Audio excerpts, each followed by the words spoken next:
Hey, this is Chuck the Goat from Goat USA. I wanted to break into your podcast and tell you about the new Goat USA store at Garden State Plaza. Check us out next to Seasons 52 across from Fogo de Chao. Be the goat by wearing the goat and gift your loved ones with the greatest apparel of all time. Heavenly soft and incredibly durable, Goat USA sweatshirts and joggers are the most outstanding gifts this holiday season. So come see us at Garden State Plaza. And if you don't know, you soon will. Goat USA. Apparel for kids and adults. Chuck out. Thanks for choosing this free Anfield Index podcast.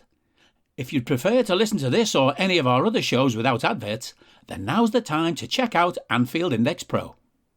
With AEye Pro, you can supercharge your entire listening experience. You'll not only get all of our podcasts without the ads, but you'll have them far faster with our Quick Publish feature available exclusively for subscribers. AEye Pro also puts you in the heart of our sound studio, with an option to listen to many of our shows live and interact with the podcasters in real time as the shows are recording. Upgrading couldn't be easier.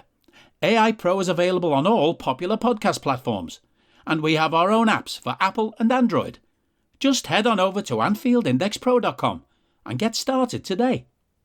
Hello and welcome to AEye Scouted on Anfield Index Pro. I'm Dave Hendrick, joined as always by Mr. Karl Matchett. How are you, sir? I'm all right. I'm not too bad. I'm, sort of half regretting a fairly late finish by the time I got in last night, coupled with a 7 a.m. start, which was not the best rota scheduling I've ever come across in my life, and also made me slightly jealous of you saying, I hope this podcast doesn't start until 12. Yes. I settled in last night after football and stuff and chores and dogs and whatever else I had to get through to watch myself a couple of episodes of Mayor of Kingstown, which is my new obsession. I have to admit, I was slightly jealous of you last night. You were at the Emirates Stadium to watch Arsenal versus Lens, a game that ended 6-0. Kai Havertz, Gabriel Jesus, Bukayo Saka, Gabriel Martinelli, Martin Odegaard, and Jorginho all scoring. This was the first time it looked like the Rice at 6, Havertz at left side at 8 shenanigans could work. Now, it must be said, it was against a poor team. But what did you make of the game? And in particular, you went to watch one specific player playing for Lens in El Yawahi. And what did you make of him up close and personal? Well, first of all, I think the scale of the scoreline for people who didn't watch it does, in this instance, reflect the dominance of the match. It was totally one-way traffic right from kickoff.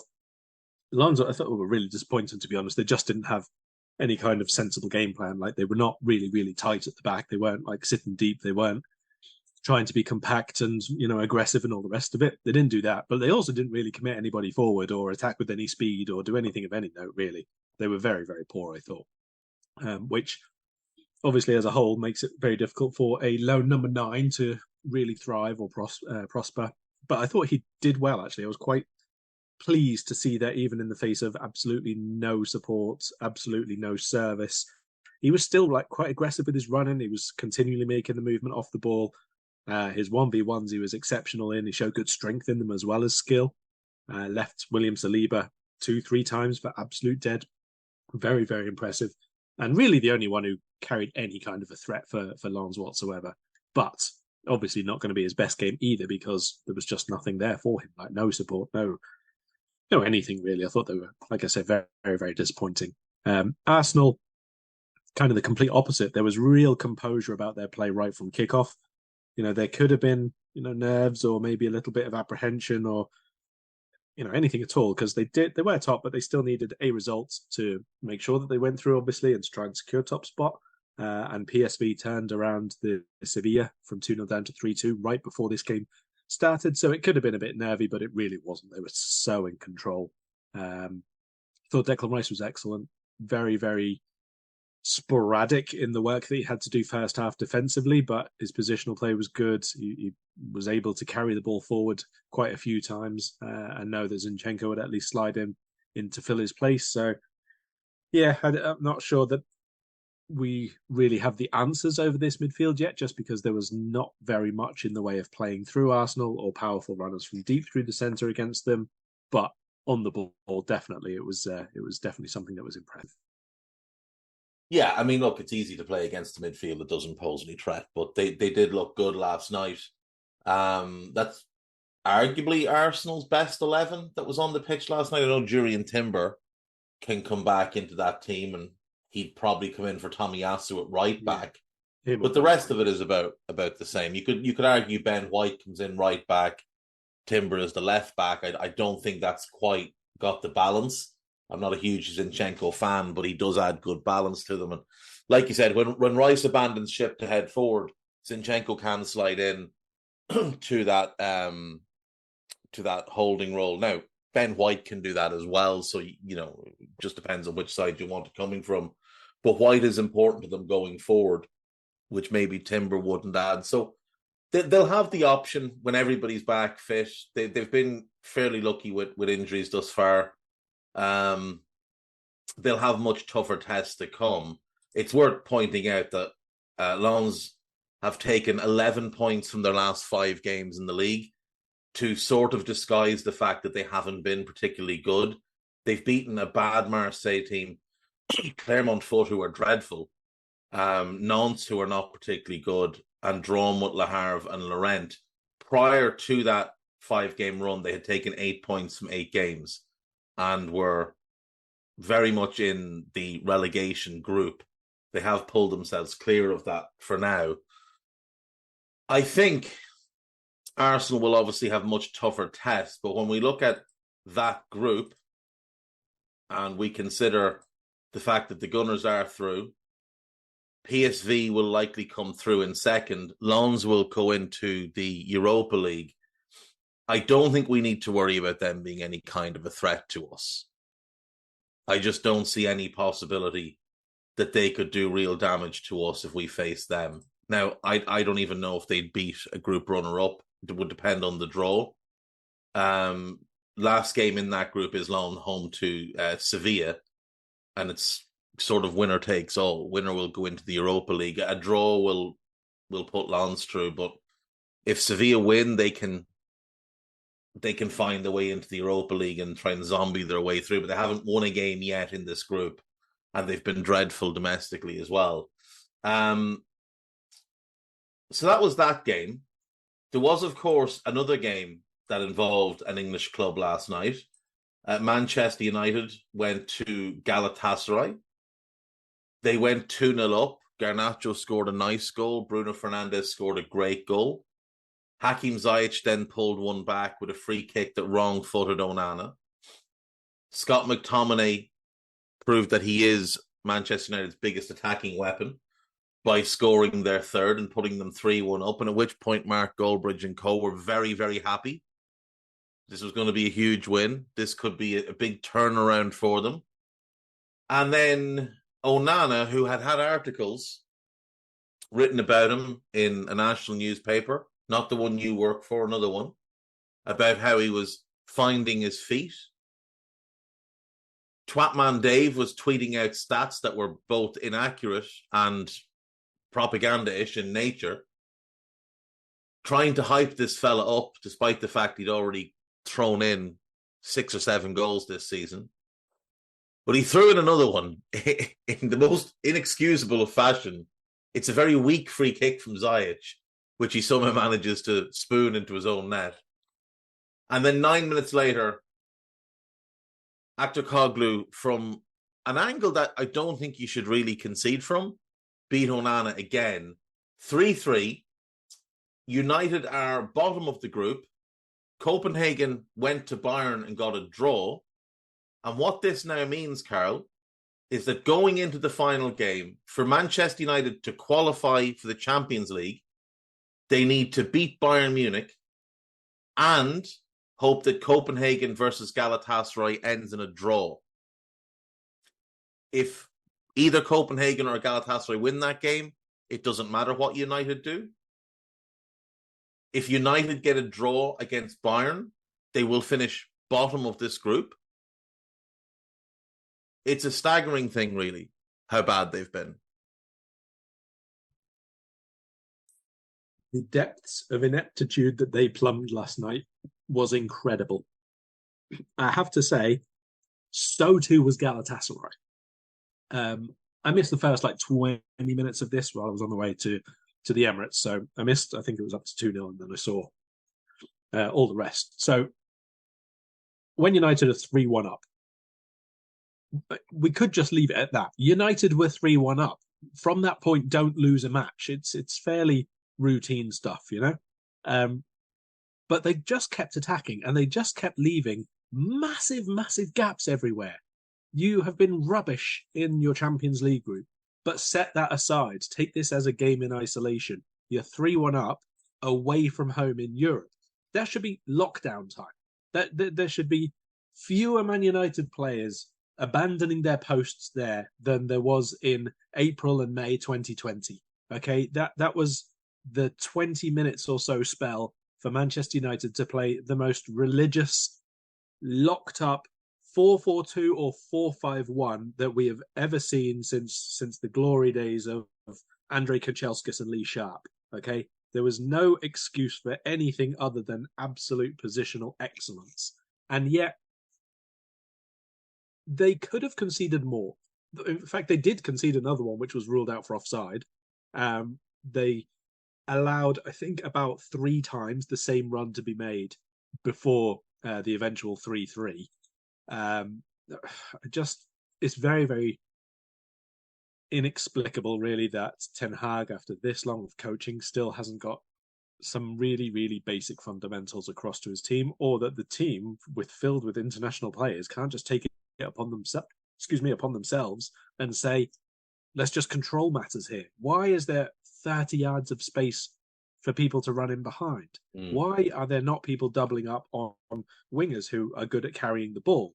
And then Galatasaray, when they did get back to 3-3, I kind of understand it a little bit more from their perspective, because they were home. 3 points rather than 1 point would be worth quite a lot. But at the same time, you've got yourself out of a hole. A draw means you can take it to the final game and take your chances against Copenhagen, who they're not Barcelona or Real Madrid, Bayern Munich or Man United of yesteryear. They're Copenhagen. You should be able to fancy your chances of doing what's necessary. But they were leaving massive gaps as well. And United probably could have scored 3 in the final 5 minutes or so. It was a basketball game, that last kind of 15 minutes, wasn't it? It was a basket case of a game, never mind basketball. It was absolutely ludicrous. It's a fun, it is a fun Galatasaray team. Muslera obviously has been around a long time. He's well past his best now, but he's, for a time in his career, he's one of the better goalkeepers in the world. I really like Sasha Bowie. I know you're a fan of Angelino. The 2 centre-backs are... Holiday shopping never used to be this easy. Told you, Grandma. You sit on the couch and buy gifts on your phone? It's Cyber Week at BJ's Wholesale Club. At your age, I scraped together loose change from under the cushions of this couch and walked 10 miles to get a blender. Now you can get small appliances, TVs, hot tech, and toys at up to 60% off at BJ's, right from this couch. Now, help me lift these cushions. Maybe we'll find a buffalo nickel. Don't miss BJ's Cyber Week deals now through December 1st at BJ's.com. BJ's, absurdly simple savings. Unpredictable, let's just call them. Lucas Torreira is a good player. Ndombele, at his best, is a good player. But neither of them have the type of discipline you really want in a midfield pairing. And to put them together is very risky. Hakim Ziyech, obviously everybody remembers how good he was for Ajax, not so good for Chelsea. Dries Mertens at one point was one of the most feared attackers in Europe when he was in his pomp at Napoli. Wilf Zaha is a very fun player to watch. And Mauro Icardi at one point was one of the best goal scorers in Europe. It's the kind of team you'd see somebody put together on Football Manager about 4 years ago and do really well with. It doesn't always make a whole lot of sense. There's not a whole lot of balance to that team on the actual pitch itself. And of course, they were Karim Demirbay came off the bench. Victor Nielsen's probably their best centre-back. He was on the bench last night as well. He came on. It's not a bad squad, but United should be going there. Even without the few players that they're missing, United should be going there and winning. Here's a question for you, Karl. What surprises you more as we sit here on the 30th of November, that in 899 minutes this season, Scott McTominay has 4 goals and 1 assist, or that in 740 minutes, Anthony has neither a goal nor an assist to his name? Is that which one surprises me more? Yes. The McTominay one. Yeah. But in all honesty, that would only be because, one, I think he should be playing more, and two, if he did and played properly, he'd probably have more as well of both of those. I really don't understand the reluctance to play him. I genuinely don't. No, I don't really either. I mean, there's some limitations to his game. There's no question there. But as a box-to-box midfielder, he can be very, very effective. And when he gets in the final third, he does have a significant size advantage over a lot of players. And he's able to win headers and get his foot on the end of things that maybe a smaller midfielder would not. You know, it's like sometimes you see, like when Joel Matip decides to dribble forward and he gets to the edge of the penalty area, lays it off and continues the run. Defenders don't really know what to do with him because you're just not used to having someone that big careening at you. Scott McTominay is that similar type of size, and he does make things very difficult. Now, it's not just his size and the strength and the speed. He's decent technically as well. Like, he's got a good touch. He's a good finisher. I do think their best midfield pairing would probably be Casemiro and him when everybody's fit and well. Because you've got, even with Casemiro and the fact that he's past his best, he can still shield a defence. And he is still a very intelligent player on the ball. And if you put McTominay's legs and energy around him, I think that would cover for a lot of the lack of mobility that Casemiro now suffers with. It would then give a proper platform for Bruno to play off as your 10.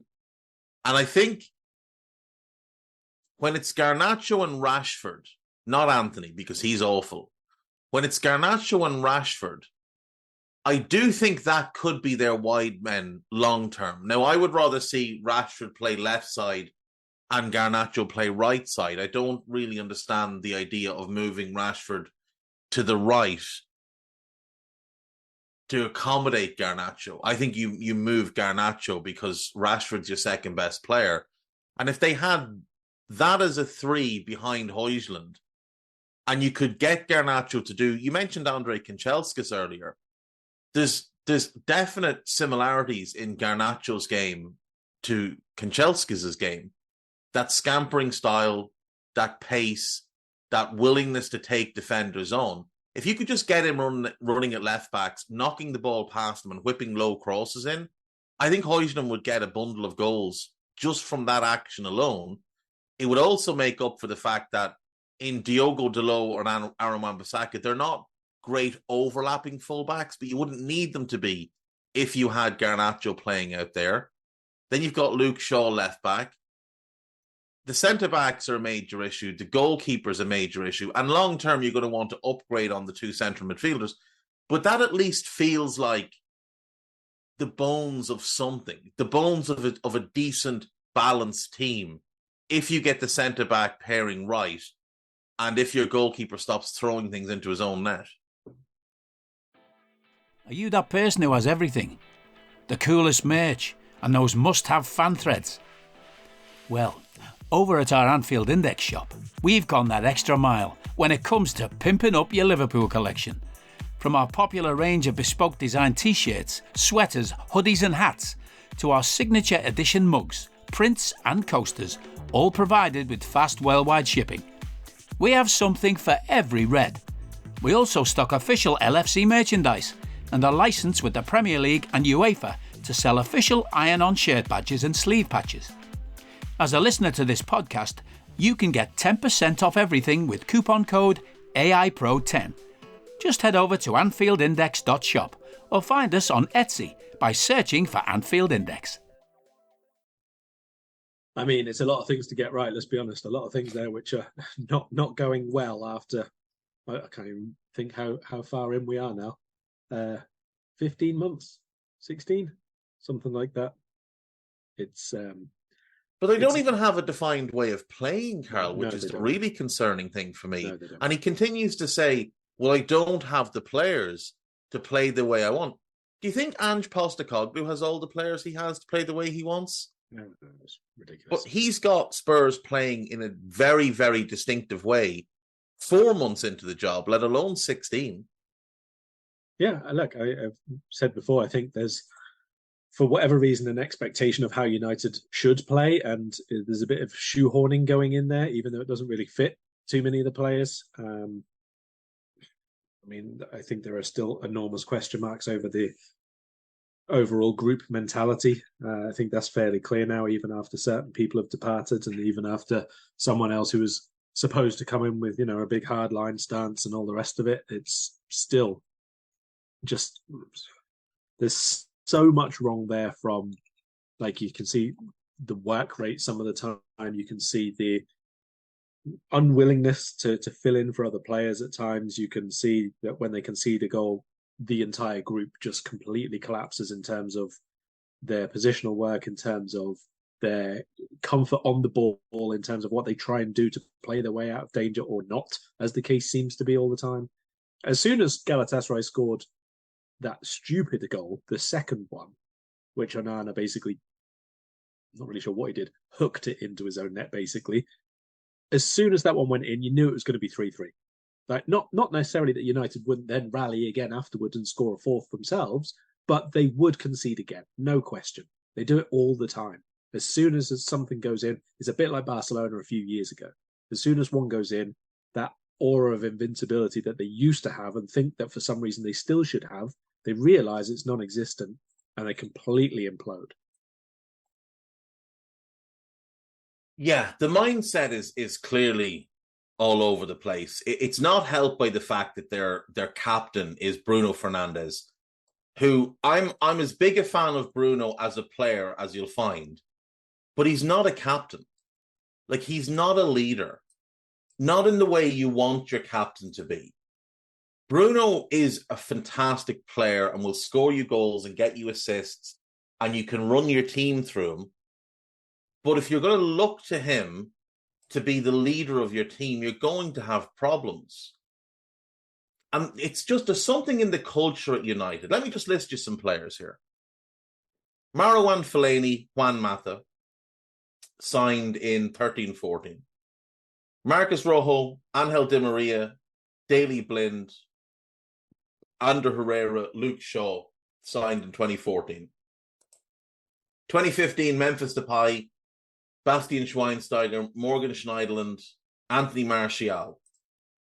2016, Eric Bailly, Zlatan Ibrahimovic, Henrik Mkhitaryan, Paul Pogba. 2017, Victor Lindelof, Romelu Lukaku, Nemanja Matic, and Alexis Sanchez. 2018, Diogo Dalot and Fred. 2019, Aaron Wan-Bissaka, Dan James, Harry Maguire, Bruno Fernandes. 2020, Donny van de Beek, Alex Telles, Edinson Cavani, Amad Diallo, Facundo Palestri. 2021, Jadon Sancho, Rafael Varane, Cristiano Ronaldo. 2022, Malacia, Ericsson, Lisandro Martinez, Casemiro, Anthony. And 2023, Onana, Johnny Evans, Rasmus Højlund, and Altay Bindier. Now, throw Bindier out for a sec because he only played once. Of all those players, and it must number about 20, that have been signed for either big money or big wages since Ferguson went upstairs, it's very, very hard to look at many of them and say that's been a success. I don't think you could make a real case that Mata was a success there. He was okay, but he wasn't a success. Fellaini wasn't a success. Herrera was pretty good. Shaw has been pretty good. All the others from 2014, disappointing. All of them from 2015, disappointing. Zlatan is the only success of the 2016 group. Lindelof, you could make a case, has been okay, but he hasn't been any more than that, and they spent a lot of money on him from 2017. Delo's been okay, but that's about it. Dan James, Wan-Bissaka, Maguire, all flops. Bruno Fernandes is a runaway success for them. Van de Beek, Telles, Cavani, flops. Pellistri and Diallo, too early to say, but I mean, too early, we're 3 years in. They just haven't had the opportunities. Sancho doesn't look good. Varane hasn't been good. Cristiano, we all saw how that went, made the team much worse, got his own goals, and had to be shanghaied out the door because he was so problematic. Malacia hasn't looked great. Eriksen, he's in a different stage of his career. He's been okay. Martinez might be the most overrated player in the world. For 56 million, my centre-back needs to be taller than 5'8". I want the rest of my centre-back, please, Ajax. Casemiro was very good last year, has been really poor this year. Anthony's been a disaster. And thus far, Mount has been a disaster. Onana has been a disaster. And Højlund, it's very early. There's been some promising signs. The only one you'd look at in all of that time and say that's an absolute success where big money was spent and the player has delivered, the only one is Bruno Fernandes. But there's loads and loads of really good players there, Karl. These aren't bad. Some of them are. But these aren't all bad players. There's really good players have gone to Manchester United. And for whatever reason, it hasn't worked out. Now, sometimes it's because they're past their best, like Varane and Casemiro.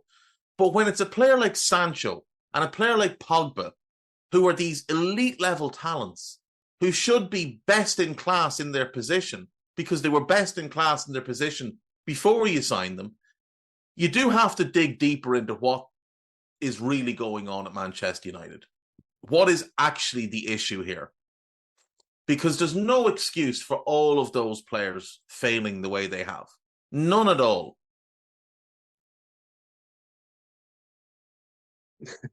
Yeah, Guy has just piped in with how do you make Di Maria shit? Yeah, that's it. Like, Angel Di Maria, we have watched his entire career. Both of us have been big fans of his for a long, long time. He was great with Benfica. He was great with Real. He was shit with United. He was great with PSG. He was pretty good with Juve. And he's been okay for Benfica since going back, but he is now 35. And he's been legendary for Argentina for 15 years now. And how is it that he goes to United in his prime and it just all crumbles away? Yeah, I mean, some of it you can argue is bad coaching. Some of it you can argue is, simply not the right type of team or the right fit for a player. But there are too many to say it's just something for individually for each of them. There is an overriding common factor there, and until United figure out what that is, whether that is the culture, whether it's the group, the actual team, squad, dressing room culture, whether it is the demands placed on them, whether it is this we're bigger than everything else expectation from fans, which isn't matched by people inside the club. Whatever it is, until they fix that, they won't see better returns than they're getting at the moment. And it's, in my opinion, it's getting worse. It's been getting worse over the last 4 years. I mean, you take out, let's say, Moyes' bit of a season or whatever, because it was always whoever took that job was going to be terrible after Ferguson departed. So that's, it's an irrelevance who it was. But in my opinion, since Solskjaer, since before and after COVID, obviously when they had no fans, they had a really, really good spell there. But basically the coaching around that period, I think, went downhill quite considerably, and I don't think it's recovered. Ten Hag, I thought was going to be considerably better, but has been, if anything, more muddled. I'm going to say worse coaching, but I definitely think it's more muddled. There's no identity of that team whatsoever. Like, they can play really defensive one week and be boring and offer no threat whatsoever. And then they can go out and play like they did against Galatasaray. They don't have any similarities to them. The build-up play isn't the same. The patterns of play isn't the same. The arrangement of the midfield partnership isn't the same. What the fullbacks do isn't the same. The defensive line isn't the same. it's very, very difficult to know what kind of team Man United think they are right at this minute, other than when they play a decent side, they'd be really defensive. But they're doing that against smaller clubs as well. Yeah, that's it. They're doing that in the league against bottom half teams. They've even done it in the league against bottom half teams at home. It's so confusing. And like, when it was Ollie, we knew Ollie wasn't a good manager before he got there. We'd seen the body of work before he got there. It's confusing that Ollie had no... Like, Ollie did have a defined way of playing. We're going to sit back, we're going to counterattack. That's just how we're going to play. It wasn't good, it wasn't pretty. They weren't well coached, and the patterns of play were non-existent. The structure in defence was non-existent. It was a lot of all hands to the pump, and then let's use pace on the counter. And what was confusing about that, well, it's only really become very confusing after the fact, is that on his coaching staff, he had Kieran McKenna and Michael Carrick, both of whom are playing really entertaining stuff, really well coached stuff in the Championship now with Borough and with Ipswich, especially Kieran McKenna at Ipswich. He genuinely looks like he might be something a little bit special. But with Ten Hag, you felt like we've seen what he's done at Ajax. Now, it is Ajax, and Frank de Boer won 4 league titles there, so you were taking the success with a grain of salt, like the titles, but you were looking at the way Ajax played under him and thinking, right, at least we know he has a way of playing, and he'll bring that with him. And he abandoned that after a game and a half. They got beaten at home by Brighton. They went to Brentford. They were getting pumped, and he abandoned his way of playing. And we're now 47 league games later. The last 36 of last season, 49 league games later, the 13 of this season. And he's yet to go back to that way of playing. And he continues to say, I don't have the players. This man has spent £400 million on Tyrell Malacia, Christian Eriksen, Lisandro Martinez, Casemiro, Anthony, Mason Mount, Johnny Evans, Andre Onana, Rasmus Højlund, Altay Bindier, loans for Martin Dubravka, Jack Butland, Wout Weghorst, Marcel Sabitzer, Sergio Reguilon, and Sofian Amrabat. That's a lot of players that have come in. And you still can't play your way. And the other point of it is, can anyone point at any of those signings and say, well, that's been a success? That's a signing that's been a success. We can be certain that in 3 years, we'll be looking at that and saying, that was money well spent. Not one of them for me. Not one of them. Like, I know Martinez got a lot of hype last season. If you look at their with and without Martinez numbers in the league, much better team without him. Much better. Like, legitimate top 2 team would have finished above Arsenal on points per game without Martinez. With Martinez, wouldn't have made top 4.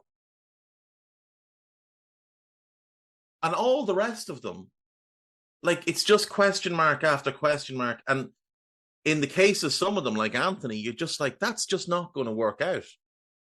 So when Jim Ratcliffe takes sporting control of the club and him and his team start to look into what the issues are, it's not going to take them long to turn on the manager and say, you've spent all this money, and yet if we look at your best team, Delot was there before you, Shaw was there before you, Maguire was there before you, Lindelof and or Varane were there before you, McTominay was there before you, Rashford, Bruno and Garnacho were there before you. So realistically, you've signed Casemiro, who is past his best and at times can be a liability, and Rasmus Højlund, who's a massive question mark, and Andre Onana, who does not look like a goalkeeper. And the only reason he'd be in that team is because, well, after the club agreed a new contract with David De Gea, you killed that deal and disrespected a player who'd given us great service for a long time and sent him on his way. Like, this is, in my opinion, one of the worst managerial jobs at one of the top clubs that we've seen. I know he won a cup last season. He beat Newcastle with their third choice keeper after a very easy run to the final. I know he got to the FA Cup final last year. The run was a joke. And I know he finished top 4, but the biggest factor in that was that we were utter trash last season. So, like, what am I hanging my hat on with Erik ten Hag? How does he survive a proper internal review into his tenure at the club? I don't know that he can. Hey, this is Chuck the Goat from Goat USA. I wanted to break into your podcast and tell you about the new Goat USA store at Garden State Plaza. Check us out next to Seasons 52 across from Fogo de Chao. Be the goat by wearing the goat and gift your loved ones with the greatest apparel of all time. Heavenly soft and incredibly durable, Goat USA sweatshirts and joggers are the most outstanding gifts this holiday season. So come see us at Garden State Plaza. And if you don't know, you soon will. Goat USA. Apparel for kids and adults. Chuck out. No, I don't think so at the minute. I think there's, always going to be, while the takeover is ongoing, they're going to have that get out clause, if you like, as in anyone can turn around and say, oh, but there's so much uncertainty, or, oh, but we've not been able to execute the full plans that we want to do, whatever. But like you say, once a review starts taking place after different people are in charge of the sporting side, and if they are the type of people who are going to be demanding success and an elite return on what they make decisions on and invest in, there's not a whole lot there right now. And even if they think long term, I don't honestly think that there's going to be the case that they say, well, this is where we're going to go long term. It would be make a change, start afresh, and then it's long term. But from our perspective, obviously, let's see this go on a little longer at least.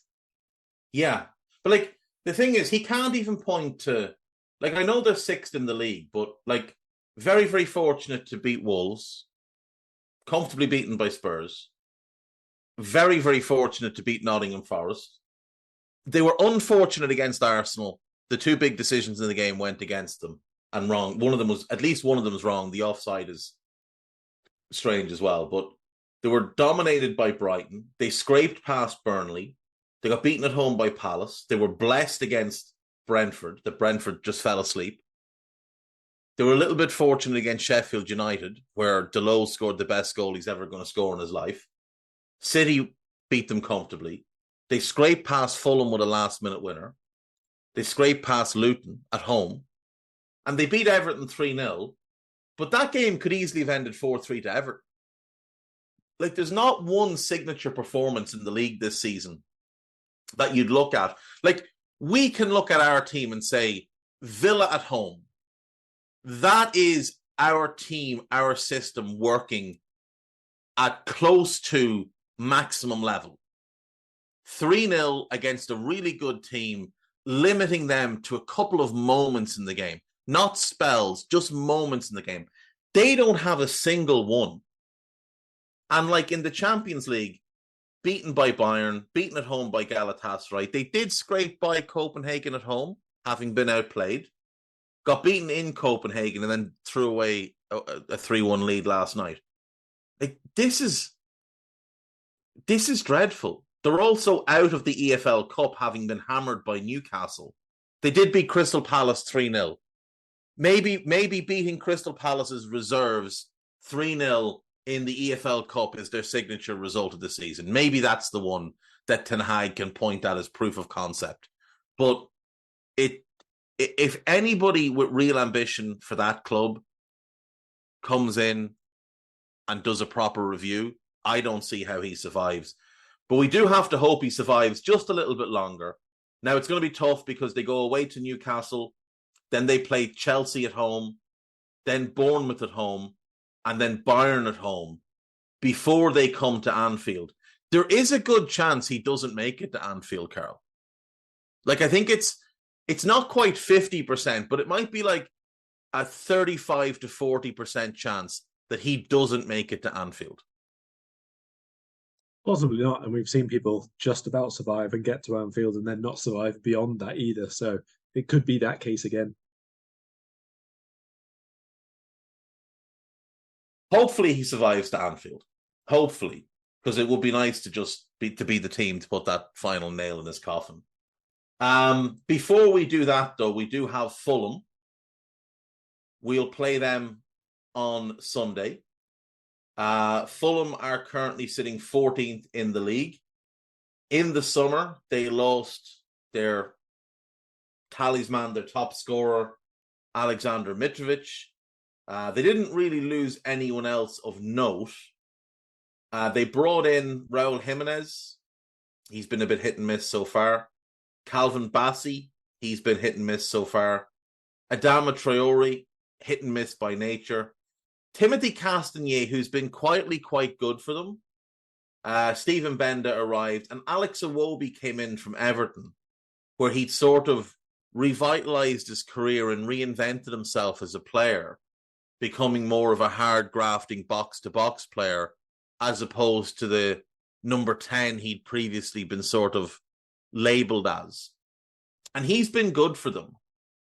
And you look at their results so far, it's very up and down. They've won 4, drawn 3, and lost 6. But holding on to Palhinha in the summer when it looked like he was going to Bayern, holding on to Marco Silva in the face of huge offers from the Middle East, it appears like they should have more than enough to stay up. Not quite repeat last season's good finish, or the 10th last season, I think. But they still look like they should be kind of comfortable in that 11 to 15 sort of range. Yeah, I think that's fair. It's not been exceptional for a little bit. 2 wins basically since mid-September is not tremendous in Premier League terms, but I think it's quite important that the games that they have won basically are against the sides where they've played them around or just below them. Beaten Wolves last time out. However you do it, that kind of a result is the kind of thing that will make you stay in exactly that kind of 15th, 14th, 13th sort of place. Beat Sheffield United, beat Luton, beat Everton at the start of the season, who have obviously been down there as well. So as long as they get results against that kind of club, I don't really think that the rest is going to be too much of an issue. When you're Fulham, when you're playing people like Palace, for example, or Bournemouth or Forest, those kinds of games, as long as you, let's say, take more points from those fixtures than you lose, I think they're going to be pretty all right. Drawing away to Palace, that's a pretty good result for them. Yeah. For a tough enough place to go, team who are more or less around where they are, that's those are fine results, I think. That's the thing. I mean, and the bonus points that they picked up away to Arsenal, away to Brighton, they're vital as well. If you can, like you said, if you can win the majority of your home games against those teams that are going to be competing with you to stay in the division, pick up points away to those teams, that's job done. And then anything else, draws at European caliber teams, that's a huge bonus. If you look at who they've lost to this season, losing away to Villa, that's fair enough. Villa are top 4. Losing at home to United, very unfortunate in that game. But again, it's not a bad result, despite what we've said about United. Losing away to Spurs isn't a bad result. Losing at home to Chelsea, given where Chelsea are, is a disappointment. But again, it's still Chelsea. It's not one of the teams you should be targeting. They got beaten by Manchester City. The only bad result, the only flat-out bad result I would point to this season for them is the 3-0 home defeat to Brentford. And it was more the manner of the defeat and how comprehensively they were outplayed and outfought, rather than just the fact that they lost. Now, hello, I'm here to annoy you. I'm here to annoy you into listening to more of me and more of others on EPL Index. We don't just have the Anfield Index stuff. We've got EPL Index as well, which covers the entirety of the Premier League. And we have 3 podcasts and a whole bunch of really good writing on EPLindex.com. The podcasts are my own two-footed podcast, which is every day at 4 p.m., Monday through Friday, covering the whole league. We have A Tad Predictable, hosted by Tadiwa. You know Tadiwa, he does Anfield Index. He presents A Tad Predictable before every Premier League match week. And then Kevin DeVries and his crew on the EPL Roundtable, they're every week after the Premier League match week. So make sure you listen to everything we're doing on EPL Index and follow us there on Twitter at EPL Index. Thank you. Bye-bye. There were some mitigating circumstances, obviously, to that game. There was the whole Mitrovic shenanigans going on at that time where is he going, is he staying, what's happening? And João Palhinha didn't start the game because he was coming back from the shoulder injury. So that's your two best players from last season missing out. That's always going to be tough. And this obviously was before Brentford got wrecked by injuries. They did have Ivan Toney missing, but Hickey was playing, Henry was playing, Jensen was playing, and Sade was playing. So they were in a better place than they are now. But other than that, I'm not looking at any of the results and saying that's a bad result. If they come to Anfield at the weekend and get stuffed, it's not a bad result because they're basically coming to Anfield with damage limitation in mind. If they can nick a point, that's a win for them. But the goal for them will be to not get hammered, to ensure that their goal difference doesn't take an enormous hit.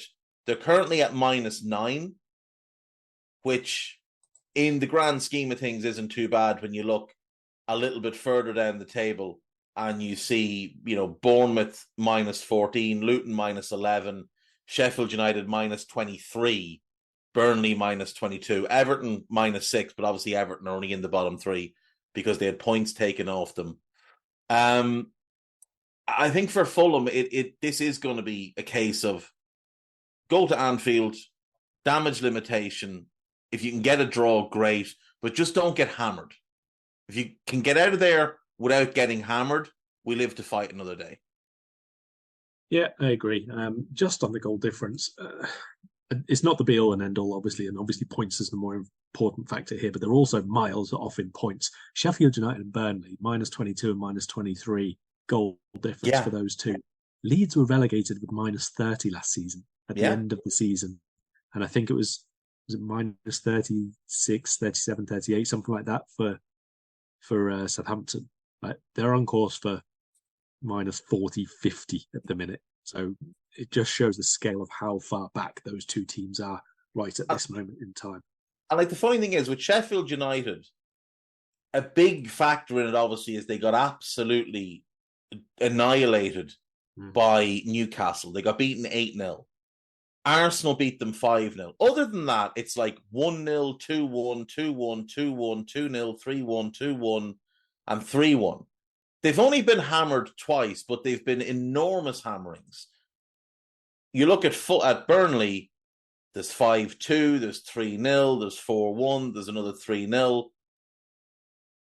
For Sheffield United, it's two games that just so badly colour their goal difference. If they're a 3-0 defeat at home to Newcastle and a 3-0 defeat away to Arsenal, they're 7 goals better off, and it doesn't look quite as bad. It's still bad, but it's not quite as bad. But it is also the fact that neither of them score. That's obviously the other half of the goal difference thing, and both of them are well below a goal per 90. It's just they're so far off at those two. I'm a little bit surprised that Luton are the closest of the three to being outside the drop zone if we ignore Everton's -10 points, obviously. But back to Fulham, I think you look at the points difference now between themselves in 14th and the relegation zone, it's already 10 points. 10 points, that's the thing. I don't even think that we need to carry 14th and 15th in the relegation conversation at this point. I think Fulham and Forest play each other soon, don't they? Maybe a couple of weeks after we do, or something, after we play Fulham. One of them's going to win that game, probably, and that's them done. They're already going to be out of reach of the relegation places, and it's it's so early for that kind of a gap to be developing. Again, it just points to partly Everton's points Ineptitude. deduction, but it would still be a big gap already. Yeah. And like, you look at even Bournemouth, for example, they were bottom a few weeks ago. Yeah. They've now opened a 7-point gap on the bottom three. Just with a couple of wins and a draw, they've opened this gap. And if they can carry on picking up points, it may well be that we get 20, 25 games into this season and we're looking at the table and it's Burnley, Everton, Sheffield United, Luton, and then 10 to 12 to 15 points between them and the team in 16th. And then it's just a straight dogfight for one of them to stay up. I think you would fancy Everton, but the Times are reporting today that Everton could face a further points deduction because there's been another violation, and that's going to be settled before the end of the season. So, if that happens, that's maybe them done and dusted. If Luton can continue to pick up points at any sort of decent pace. Now, 9 points from 13 games is not a decent pace, but it's significantly better than Sheffield United or Burnley. I think it is going to come down to the bottom four and potentially Bournemouth as well, depending on how the next, say, 10 games go. If they continue to play like they have the last 3 games, they'll be fine. If not, they're going to be right in that mix. I think everybody else is going to be fine. I think Forest, Fulham, Palace, Wolves, and all of those above are going to be absolutely fine, to be honest. It does look like it's a 4 or maybe 5 horse race in which only 1 or 2 avoid going to the glue factory. For Fulham coming into this game, they do have some injury issues, particularly notable is Issa Diop. Now, João Palhinha is suspended, I believe, for this game. So he will miss out. No, he's back, isn't he? He is back. He missed the last game. So he's back. So that's a big plus. So Issa Diop is out. Adama Traore is out. And Rodrigo Muniz is out. So it's actually not nearly as bad as I thought it was. A few weeks ago, they had 7 and 8 injuries. It's only 3 now. And Issa Diop is probably a starter. Maybe. Possibly. Muniz is probably a starter. Maybe. Possibly. Adama is whatever he is. They'll be coming in at close enough to full strength. So, Leno in goal. Castagnet one side. At a guess, they go Tosin, who's back fit again, and Tim Ream, with Anthony Robinson the other side. Palhinha and Iwobi as a midfield too. Could he bring Sasa Lukic in and look to be a bit more compact? Play a 3 in midfield? If not, and he sticks with the 4-2-3-1, Iwobi and Palhinha, Pereira as a 10, Willian left side, Jimenez up front, and probably Harry Wilson right side, though Bobby D. Cordova-Reid could easily start there. Yeah, I mean, they've got a few options, to be fair. Iwobi was playing a few games central midfield, but then pushed forward and Reid came in against Wolves. So maybe he looks to sort of redo that as well, considering it's away game. So you got that extra player. Could be Lukic, like you say. Calvin Bassey's played the last few at centre-back, so I'm assuming he stays in alongside Reid. I don't think Bassey's been very good at all this season, to be honest. No, he hasn't. He's had a few really, really nightmare games, but whether the last 2 weeks has given Tosin enough training time to come back in, obviously no way of knowing that. We'll have to wait and see. I think that it's the attack and midfield line basically is where Liverpool's concerns are going to come from. Like, they're going to be strong in central midfield. Palhinha, Kearney, Reid, whichever ones are partnering up there are, pretty physical and all that. But I think we can match them more or less, and certainly in terms of technique, obviously.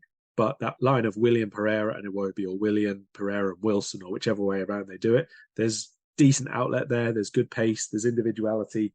Set pieces they're going to be dangerous from. Goal scoring, despite the fact they scored 3 against Wolves, does remain a bit of an issue for them. They're not. I wouldn't say that Fulham are exactly free scoring, and Jimenez obviously leading the line is not, ever going to be a 15-20 a season player again. But winning the second balls, keeping the ball alive off set pieces, hold up play, and letting those attacking mids join from the second line, he's pretty good at all of that still. Yeah, he is. And look, he's bustly and he works hard. They have scored 13 goals in the league, and as you said, they scored 3 last time out. They also scored 3 against Sheffield United. Other than that, they haven't scored more than 1 goal in any game other than when they played Arsenal and managed 2, including a late João Palhinha goal. João Palhinha is their joint top scorer with 2 league goals. Bobby D. Cordova-Reid has 2 as well. Willian, I think, has 3. I think they're all penalties. They're not a team that poses a significant threat in open play, but they're a big physical team, and they will pose some threat at set pieces. Now, we seem to have gotten ourselves back to being a team that defends set pieces very well, which is a good positive. But we have to respect the fact that they're well coached, they're well drilled, they're well organized, they play really hard, they play together as a team, and they're very much the sum of the parts is far greater than the individual pieces. Like, if you were to look at that team outside of João Palhinha, there's nobody that you'd look at and say, oh, well, he could play for a top team. I don't think so anyway. Maybe Anthony Robinson could play a bit higher up the league, but Leno as well, potentially, but not to, like, they're not going to a Champions League club, either of those two. Whereas Palhinha, I think, can and will end up at one of the top clubs, either in England or abroad. Jake Knapp is the inventor of the design sprint and the New York Times bestselling author of the book Sprint. He's also the co-founder of Character, a venture fund for early stage startups. How and why did you start using Miro? I came from this position of thinking, I don't want to be doing stuff online, to thinking now when I do a sprint in person with a company, it's like, we're going to use Miro, even though we're all in the same room, because that's a better way for us to get this work done. As an investor, we're basically investing in their ability to solve problems. We're saying, we think this group of people is going to be able to solve a problem in a really great way and create value by doing it. And actually, you need to give people the tools that can help them make decisions, help them collaborate, help them visualize and see things in a different way. And Miro does all those things. So to me, at least as an investor, I'm thinking, give the team the tools that are going to help them think, that are going to make the most, brighten their skills as smart folks. And Miro is at the top of that list. But like I said, it's the sum of the parts. And they gave us trouble last season. Now, admittedly, that was with Mitrovic. But you do have to respect them, because if you take them lightly, they will punch you in the mouth, because they don't back down from anybody. They go out, they go about their business.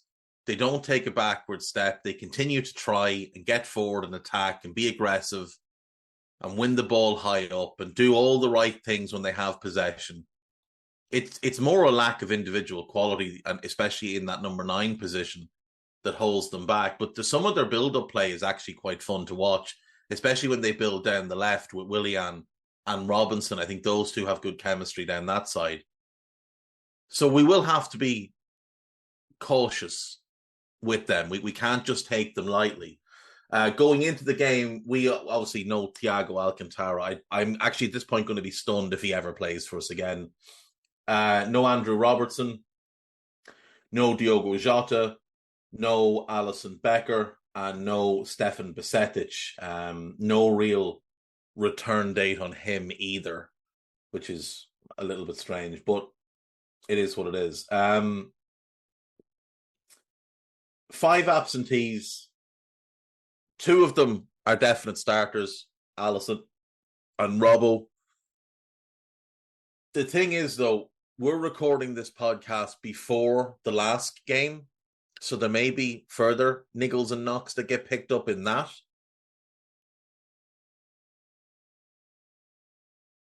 I think we need to. We know Kelleher will start, but I think we need to be very cautious with what we do in front of him. Like, I've seen a lot of people call for Dominic, Alexis, Gravenberch as the midfield three. And I kind of feel like, because we don't have Ali, I want us to be a little bit more solid in front to limit the amount of chances that they actually get. So I will be pumping for Curtis Jones to start in midfield, despite the poor on-ball performance against City. And I think I want Joe Gomez to start left back as well. Yeah, I mean, Gomez left back would be interesting, especially if it is Wilson who gets the nod for them, obviously. It is very tricky just because we don't know who's obviously going to be playing Thursday night tonight when we're recording this. I don't think that there's going to be a huge number of players, let's say, who play back-to-back games here. So I think that the Thursday night game is going to give us big hints as to who plays against Fulham, because I do think that we're going to try and keep that settled aside in this run of 3 Premier League games in a row. Midweek one coming after the Fulham game, obviously. And I think we'll want as settled as possible. So, if Gomez is going to start left back against Fulham, is there any reason why he wouldn't do in the matches after that as well?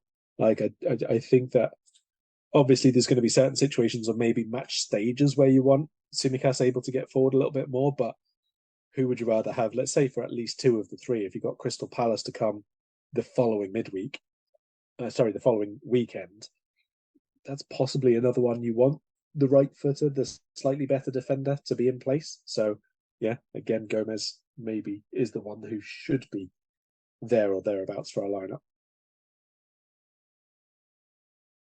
Yeah, with Wilson, I'm just assuming Wilson. Like you said earlier, it might not be Wilson, but if it's Wilson for them and then Elise at Palace, I'd rather have Joe. Against Sheffield United, I think you can play Costas because they don't play with wide players. They've got wing backs. I think Costas will be fine. I also think you can be a bit more attack-minded against Sheffield United than you can. You can be attack-minded against all of them. They're not on our level, and none of them pose a real big threat going forward. But there's more of a threat, I think, from Fulham and Crystal Palace than there is from Sheffield United. And these are the 3 games where Quivin is going to play. So I'd just like to limit, the long-range weapons of Wilson and Elise, having them cut inside on their left foot and dealing with right-footed Joe Gomez, who's more comfortable going that side to get a block in. I'm happier with that than I would be, say, with Costas. I'm assuming Kanate and Kwanzaa start at centre-back tonight against Lask, so I'm assuming it's Matip and Virgil again against Fulham. Trent will be right back, Quivin will be in goal. So I think the only question mark is left back. The midfield, I think, should pick itself. Dominic, Alexis, Curtis. Would you have any change from that? Nope. And then in attack, Mo, Darwin, and then it's Cody or Diaz. It's Diaz. It's Diaz for me as well. It is Diaz for me as well. I don't think that Cody's had more than like half an hour of good form so far this season, to be honest. Yeah, I agree. I think he had a couple of games where he scored and people thought that he'd done well because people react to things like goals. But if you look back at the actual games, he hasn't been playing well. He really hasn't been playing well. And it's whether it's a lack of rhythm, whether it's a lack of confidence, I'm not sure. But he doesn't look the same player that he did in March and April when people were saying, "Oh well, Darwin, what do we do with Darwin now? Because Cody's going to be our new Bobby. So what do we do with Darwin? Darwin might have to play left wing." Now there's no conversation to be had. Darwin is the number 9, and Cody is, I think, the 5th attacker when Jota is fit.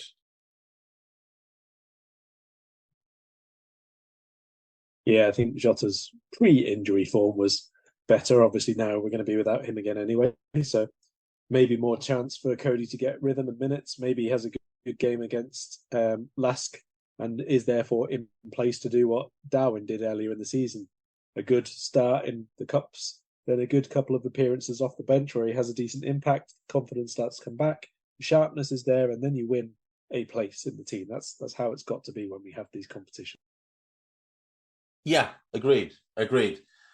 Just on Lask, obviously, when we were talking the other day about the Lask game, I think we both picked Jota to play left wing. Seemingly, we both forgot that he got injured at the weekend, and he's now going to be out for a while. So what would you do tonight with that front three? Is Harvey, Gakpo, and Ben Doak off the left the answer? Because it feels like if that's the answer, we've probably asked the wrong question. I thought we had gone for Diaz, to be honest, because he didn't start at the weekend. Did we? I thought it was Harvey, Gakpo, and Diaz because he wasn't in the starting 11. Oh, maybe we did. Maybe I have that wrong. In any case, that's what I. Yeah, that's fair. Is there anything in this Fulham game that you're going to look for specifically from Liverpool? Like something that maybe you think we can target with them, some improvement in some area that you're looking for? What's kind of piquing your interest ahead of this game? I think midfield control is going to be one big thing. Like we've been all right in some of the games, but I think you agree with me. Like we've not had a full 90 minutes where the midfield has been very good. Like there's been quite a few halves where we've been really good. There's been a few spells in matches where it's been really good, but I don't think we've had a full match yet. And this run of fixtures now against, if we're being honest, second tier teams, not second division teams, but second tier teams if we're in the top tier, we should be looking to control massive stretches of that game. And even in the bits of play where they are on the front foot, where they are attacking and build-up play, our midfield should be good enough defensively to be positionally really strong, to be engaged enough, second balls enough, playing out really quickly and enabling counterattacks. So I think on the one hand, increased control through the middle, and on the other hand, our transition play to be improved again as well. I think you're being very generous by elevating Sheffield United into second tier. I think they might be a third tier team.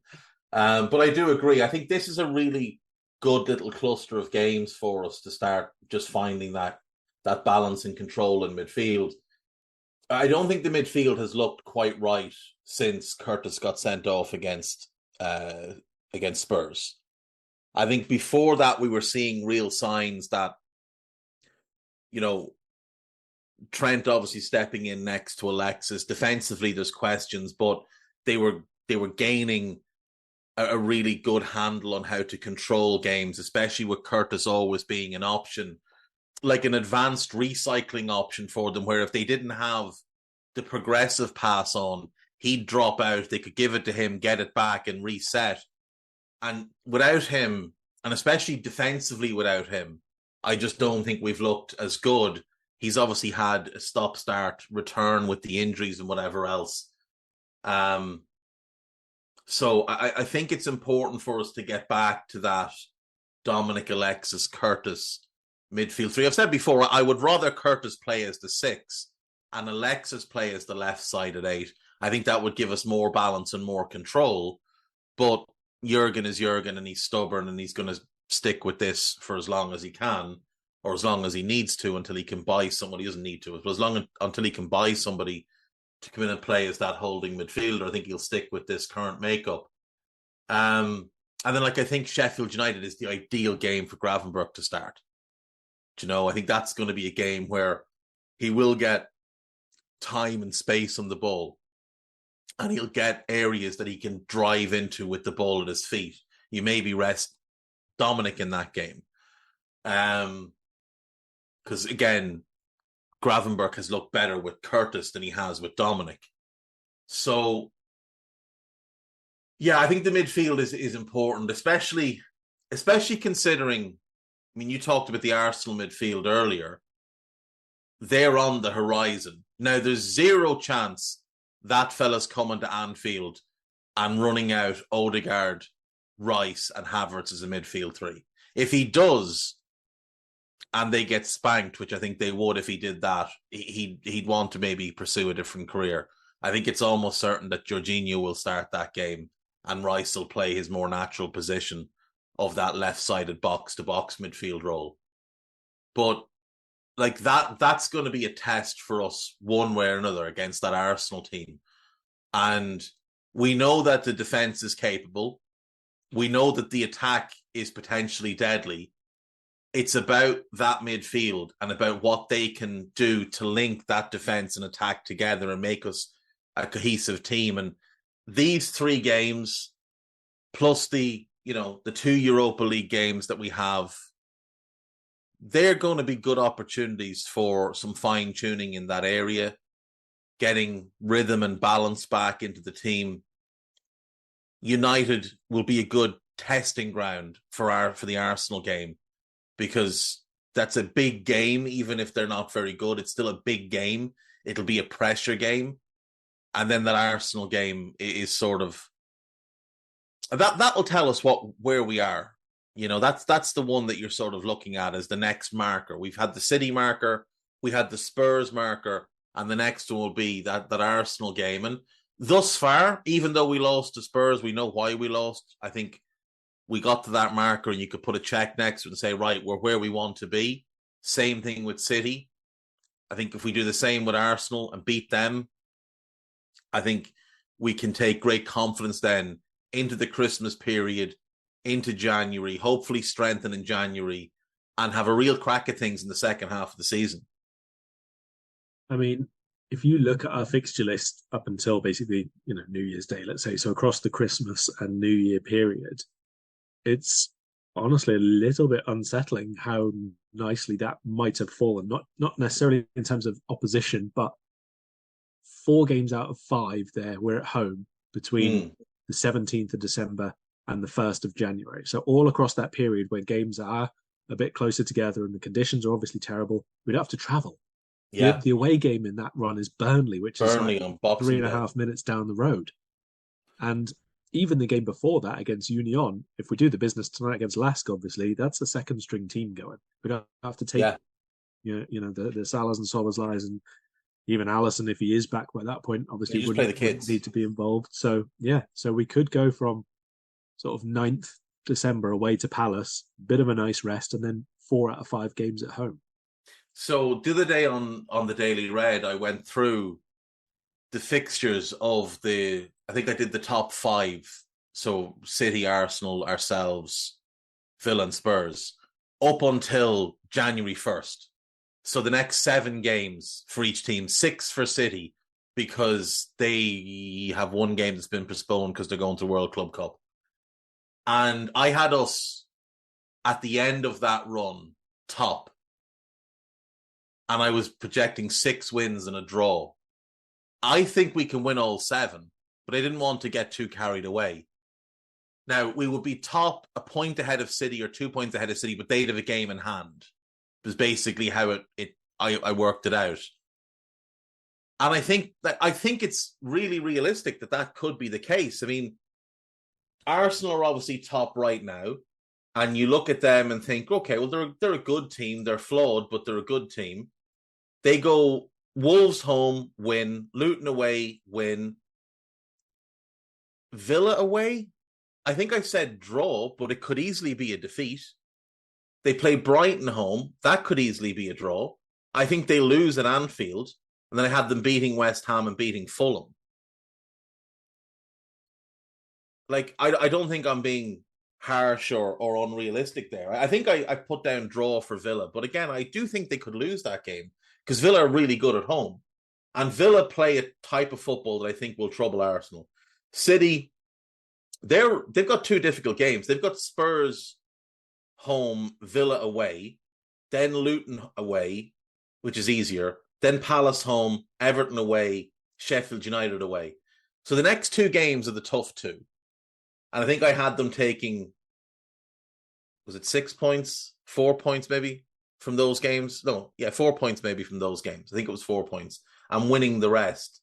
But they'd have that game in hand because the Brentford game's been called off. But you look at our fixtures, I mean, it's not all that hard to see us putting a run together here and winning all of these games. I mean, the Arsenal one and the Newcastle one, they're the tough ones. We have had the better of Newcastle in recent years, home and away.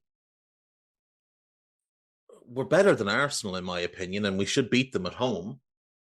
I don't see where we drop points. I think I had us drawing to Newcastle because I didn't want to say 7 wins in a row. But I actually think we can win the next 7 in a row. And after that, we go to Bournemouth. That's a winnable game as well. Then we're home to Chelsea.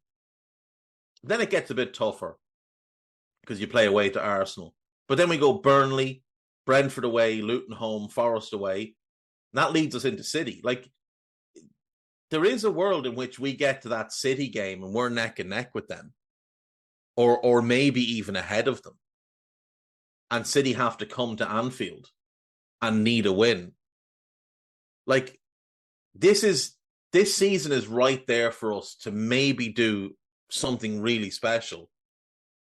But we just need to keep focused on game at a time, go out, get the job done, get on to the next one, hopefully avoid injuries, get Becker back, get Robbo back in January, get Besetic back at some point, get Jota back at whatever point, hopefully add somebody in January that can come in and help us in that holding midfield role.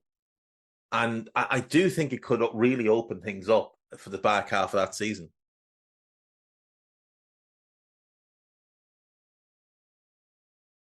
Yeah, I agree. In shall we say, theoretical terms, like a lot of these runs look really helpful for us.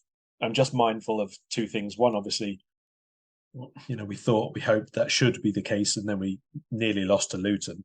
That's part of what football is, and it just happens sometimes. The other thing is that this is not an entirely new group, but quite a few new components in this group who this is the first time really that they are obviously being exposed to having to play in this league, in this team, where you have to be so relentless and just non-stop and just no margin for error at all.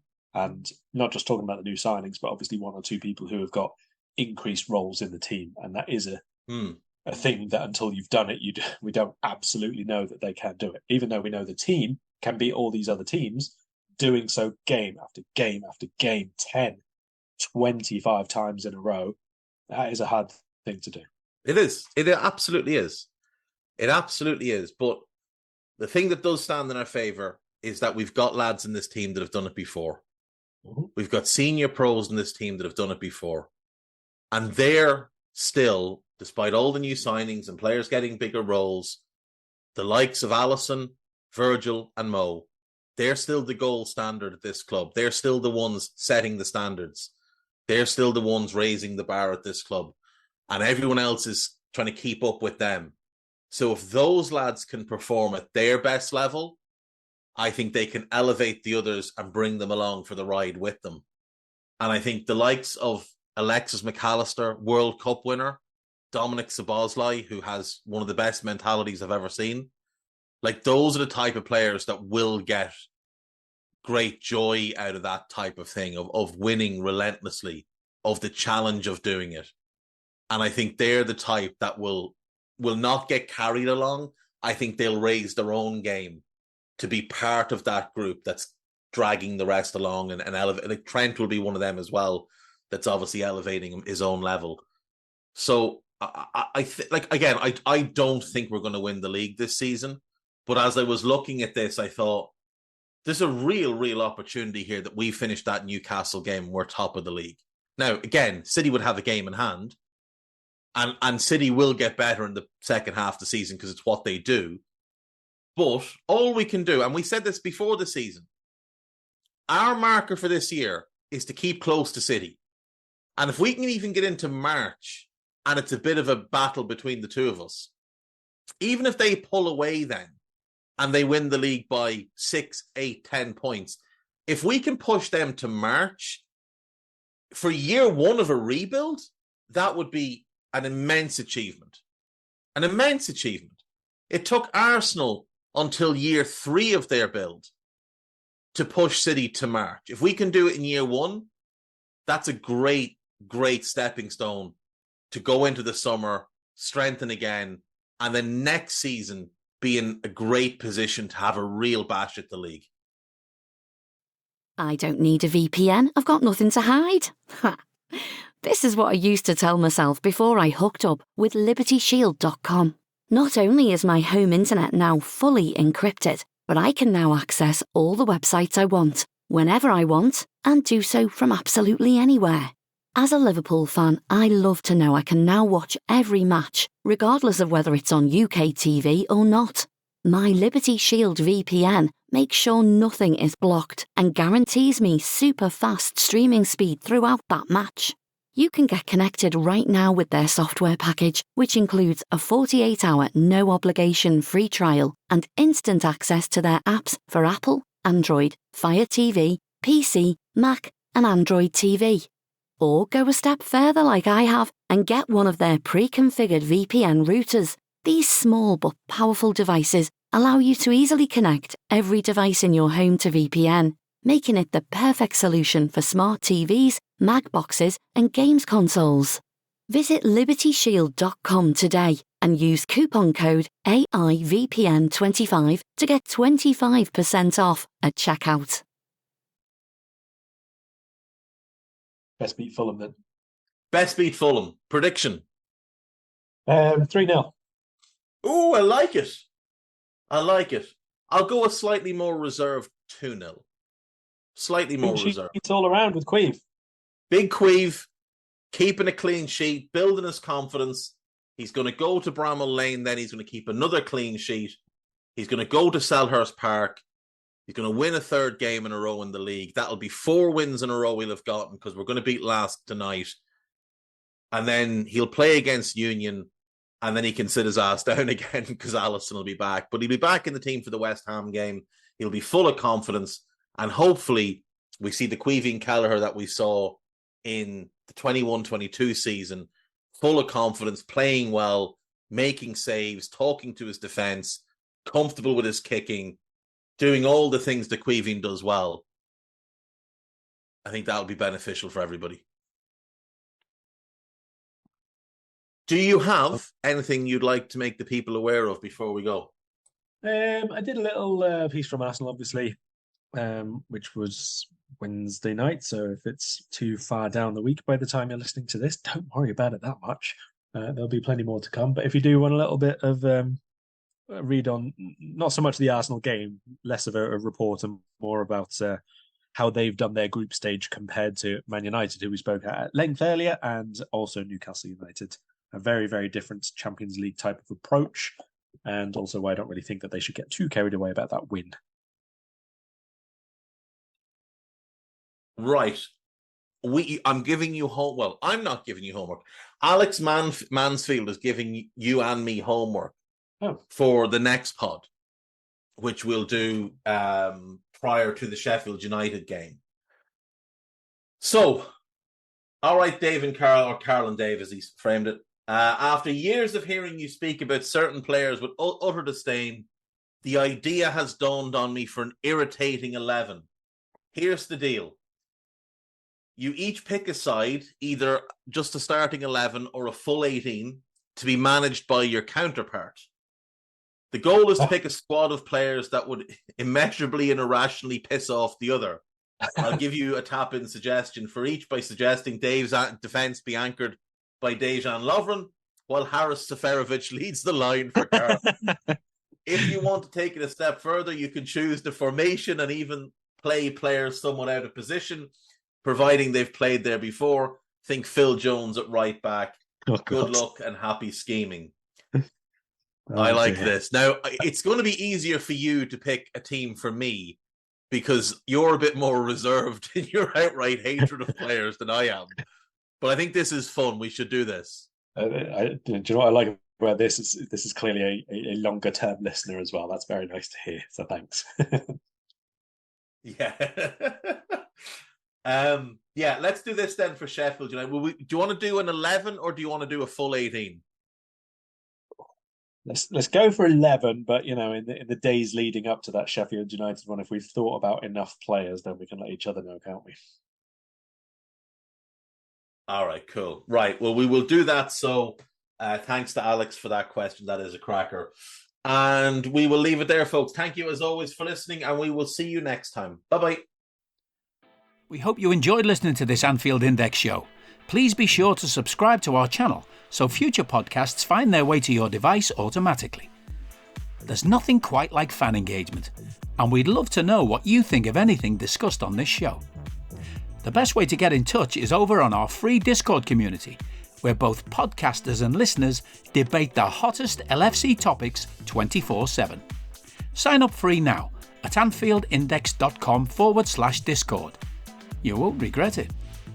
You can also follow us on Twitter at Anfield Index and find us on Facebook by searching for Anfield Index. Oh, and before you go, we'd love it if you could leave us a 5-star review on your favourite podcast app. It only takes a couple of seconds, and it means the world to the people who create these free shows. Sports Social Podcast Network.